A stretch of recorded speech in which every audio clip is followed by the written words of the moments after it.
But, ladies and gentlemen, all these things that you should be worried about, the fact that President Obama hugged a law professor at Harvard, one of his law professors at Harvard, he hugged him.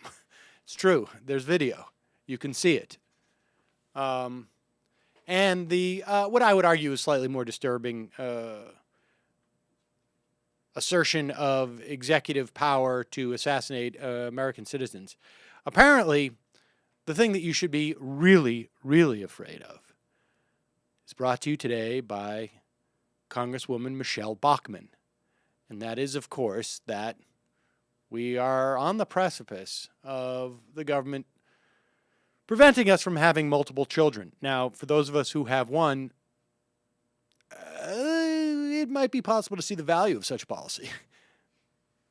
But nevertheless, despite the fact that I do have one child and have a particular insight into the value of a one-child policy, there remains some, I think, question as to whether or not the government is going to institute such policy, but apparently not in Michele Bachmann's mind. Here she is. But the way that the liberals work is they appeal to one group of people after another. Conservatives tend to appeal to individuals, but the liberals tend to appeal to groups. This is an appeal to a group, women, that liberals have been losing in the Obamacare debate.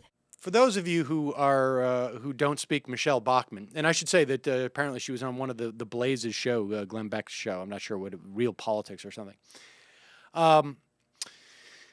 Just so you know, just so you get a clear sense of the playing field here, the group that Democrats are catering towards are women.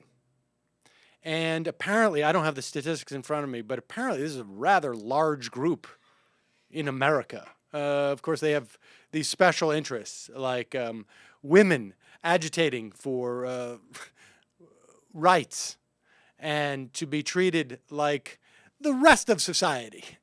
You know, not the group, but individual men. This group, women, they're agitating now. You know, I think we gave them the vote, but they still want more. So kudos to Congresswoman Bachmann for making it clear that this group, or women, as some people refer to them, is just, they won't stop. They won't stop until they get it all. This has been more of a winning issue for those who are liberals. So I think it's very important for us to frame this issue correctly.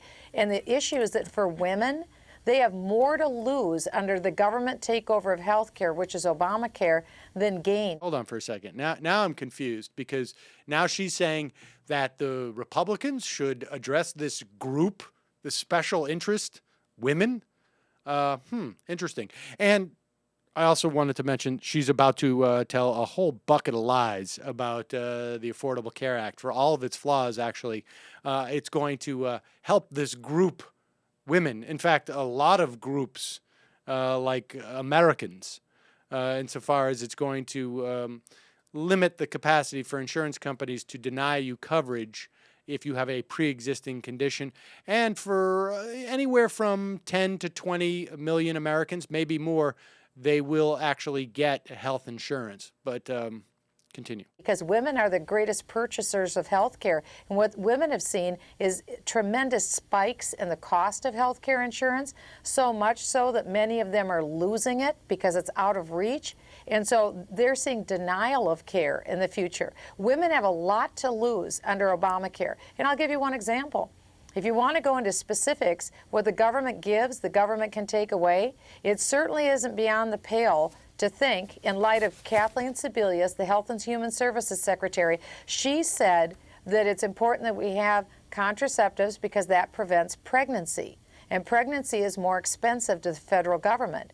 Going with that logic, according to our own Health and Human Services Secretary, it isn't far-fetched to think that the President of the United States could say, we need to save health care expenses. The federal government will only pay for one baby to be born in the hospital per family, or two babies to be born per family. That could happen. Hold on. We think it couldn't. What's fascinating about this, aside from the fact that Michele Bachmann is trying to argue that this gives the authority for the president to to institute a one baby mandate, is that on one hand, she's saying that the government should not have the right to mandate that insurance companies provide prescription birth control to women.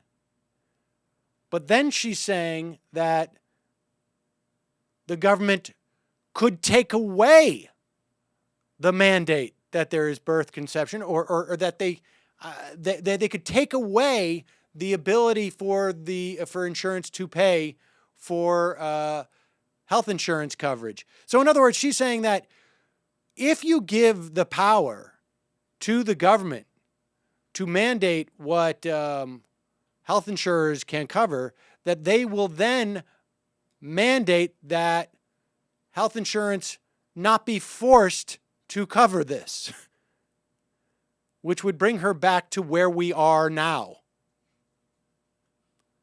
And apparently, you can have more than one baby. And that, believe me, that's a minefield. You don't want to go there.